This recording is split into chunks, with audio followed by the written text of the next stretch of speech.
Shalom!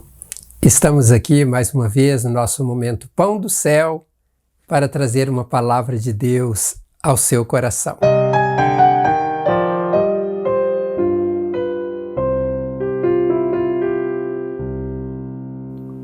O tema da mensagem de hoje é uma continuação de uma série de mensagens que estamos fazendo sobre a oração do Pai Nosso, que tem como tema Pérolas da oração do Pai Nosso.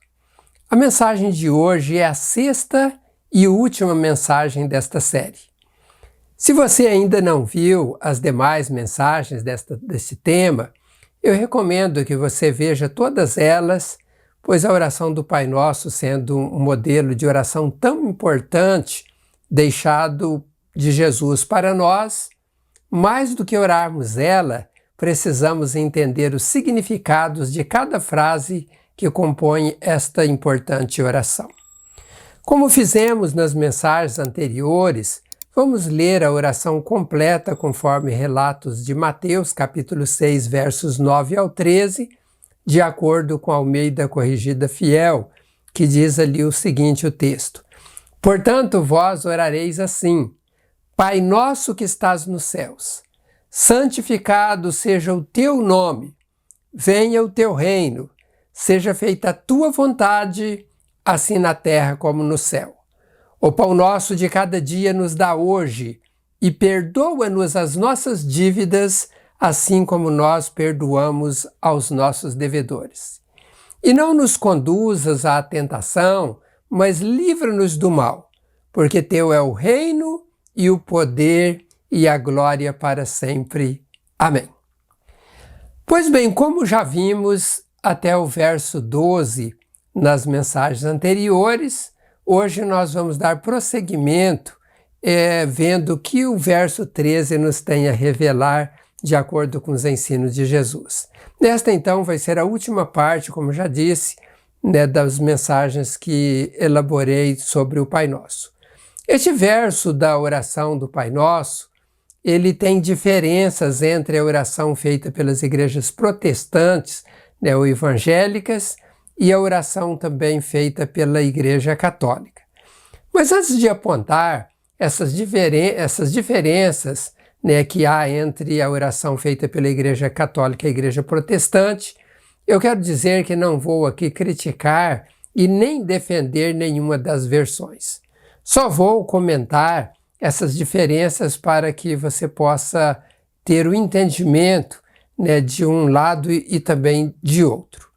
Então, voltando a falar das diferenças entre essas versões, a principal diferença está na parte final do verso 13, onde os evangélicos concluem dizendo: porque teu é o reino e o poder e a glória para sempre.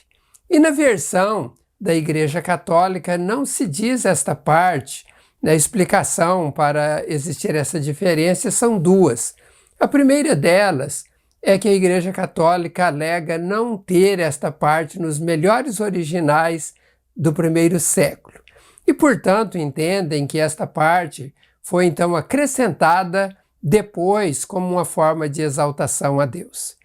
Os protestantes, por sua vez, defendem que este final da oração fazia parte de alguns manuscritos originais traduzidos para o grego, e aceito pela igreja primitiva.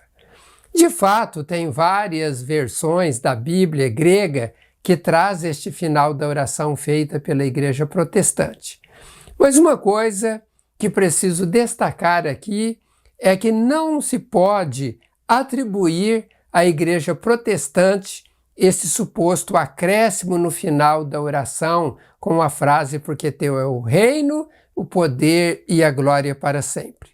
Porque a igreja protestante, ela somente veio a existir em 31 de outubro do ano de 1517, portanto no século XVI, daí que veio com uma reforma liderada por Martim Lutero. E esta parte da oração, onde diz porque teu é o reino, o poder e a glória para sempre, já estava presente em alguns originais do primeiro século da igreja cristã. Desta forma, não há como atribuir aos protestantes como sendo quem colocou esta parte na oração. A Igreja Protestante apenas utilizou uma versão corrente no primeiro século, onde se orava assim. A Bíblia Católica, denominada a Bíblia de Jerusalém, traduzida para o português, ela traz na parte do rodapé da Bíblia dizendo que se trata de uma influência litúrgica, nesta parte aí que dizem ter sido colocado posteriormente. O que podemos afirmar é que ninguém conseguirá comprovar com toda certeza se Jesus disse esta parte ou não, porque existiram vários fragmentos de escritos que foram utilizados para compor os livros sagrados e havia diferença entre eles. Naquela época, já havia divergências sobre a oração do Pai Nosso, e a comprovação disso está nos próprios evangelhos, onde Mateus escreve a oração de uma forma e Lucas escreve de uma outra. No Evangelho segundo Lucas, a oração do Pai Nosso termina na parte onde se diz: não nos deixes cair em tentação.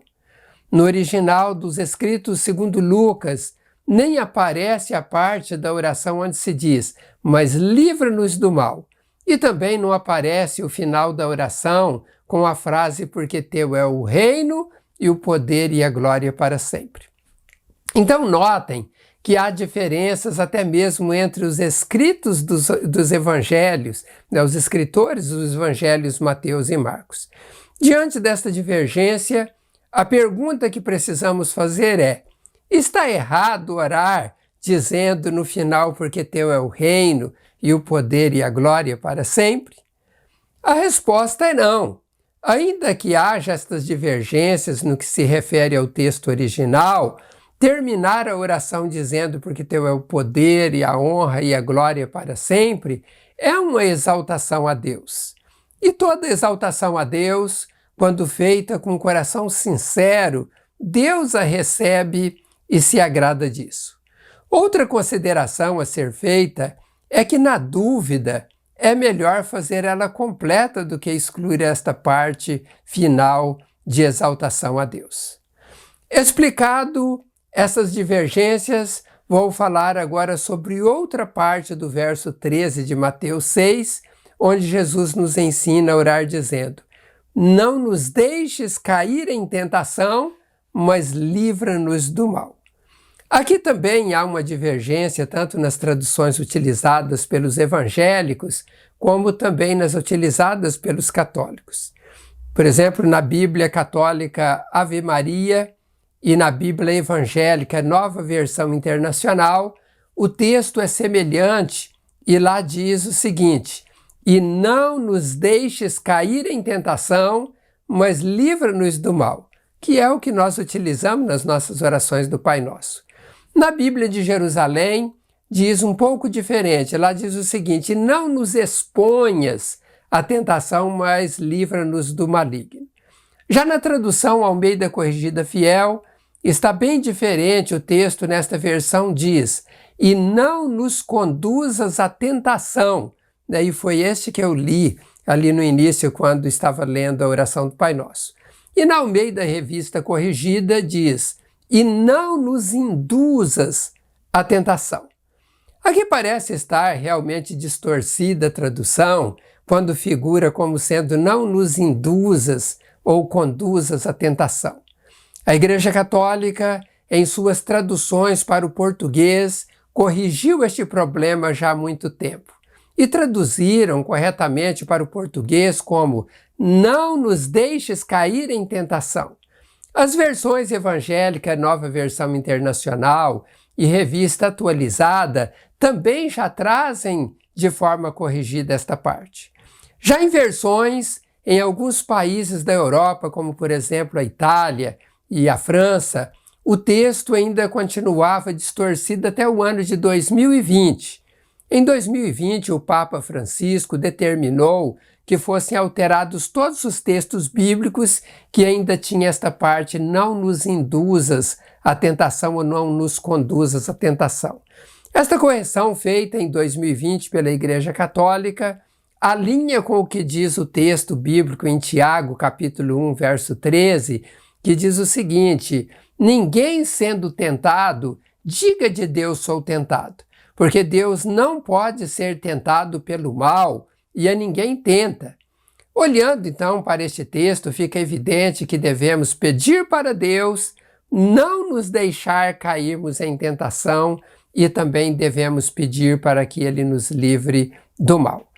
Jesus, na oração sacerdotal que está em João capítulo 17, verso 15, ele também orou assim, dizendo: não peço que os tires do mundo, mas que os livre do mal. Então é certo de que Deus não nos induz à tentação. Ele não faz isso, mas também precisamos nos conscientizarmos que o mal sempre está à nossa frente. Ele sempre quer nos atingir. E se ele sempre está à nossa frente e sempre quer nos atingir, precisamos pedir a Deus para não nos deixar cairmos em tentação e também precisamos pedir para que Ele nos livre do mal. Jesus nos ensina a pedir ao Pai para não nos deixar cair em tentação. Meus irmãos e minhas irmãs, Deus nunca quer que caiamos em tentação, mas Ele deu a cada um de nós o livre-arbítrio para escolhermos as coisas. Então, Ele pode nos livrar do mal, mas a escolha sempre será nossa em pecar ou não. Não adianta alguém pedir para Deus livrar ela da tentação se ela quer continuar convivendo no meio da tentação ou se ela fica correndo atrás da tentação. Imagine, como exemplo, uma pessoa alcoólatra e pede então para Deus ajudar ela a parar de beber, mas ela continua frequentando o bar. Essa pessoa está orando em vão, pois não adianta ela pedir para Deus livrar ela deste mal se ela não faz a parte que cabe a ela, que é afastar-se do mal. Nós precisamos sim pedir para Deus nos livrar do mal, mas precisamos fugir do mal.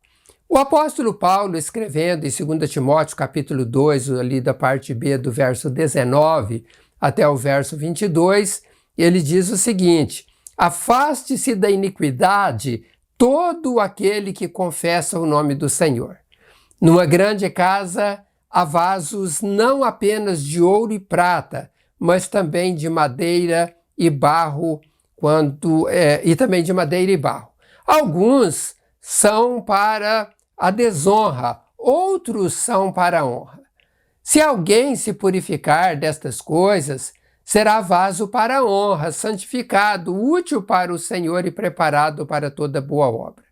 Daí Paulo ainda continua dizendo no verso 22, fuja dos desejos malignos da juventude e siga a justiça, e a fé, o amor e a paz juntamente com os que de coração puro invocam o Senhor.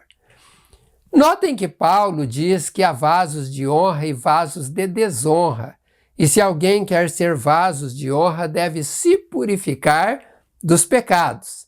Tiago ainda nos ensina que devemos nos purificar e fugir das coisas que não prestam. Devemos fugir de todo tipo de pecado. Isto faz parte do livre-arbítrio. Eu escolho fugir do mal. Eu escolho permanecer onde ele está. É uma questão de escolha. Eu escolho manter a minha vida em uma convivência no meio de pessoas que me influenciem positivamente, e eu também posso escolher conviver no meio de pessoas que me influenciam negativamente. Meus amados, nós devemos buscar uma convivência juntamente com os que de coração puro invocam a Deus. É isso que Tiago está nos orientando, exortando a fazer no texto que nós citamos agora mesmo.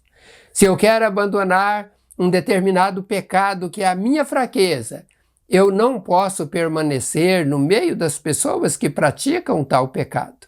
Se assim fizer, dificilmente vou conseguir superar este mal. Então notem que não basta pedir para Deus não nos deixar cair em tentação e nos livrar do mal. É necessário afastarmos do mal.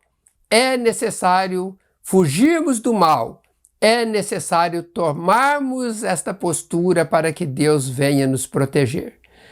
Para finalizar, quero ainda dizer que este final da oração do Pai Nosso, onde algumas versões termina dizendo: porque teu é o reino e o poder e a glória para sempre. Este final se trata de uma frase muito importante quando ela é dita com o coração sincero. Pois neste caso, terminamos a oração dizendo: Pai, eu orei te exaltando, orei fazendo pedidos a ti, e fiz isso porque reconheço o poderio do Senhor sobre todo mundo, eu reconheço o poderio do Senhor sobre todas as pessoas, e reconheço o poderio do Senhor sobre toda a minha vida. Portanto, toda honra e toda glória seja dada a ti.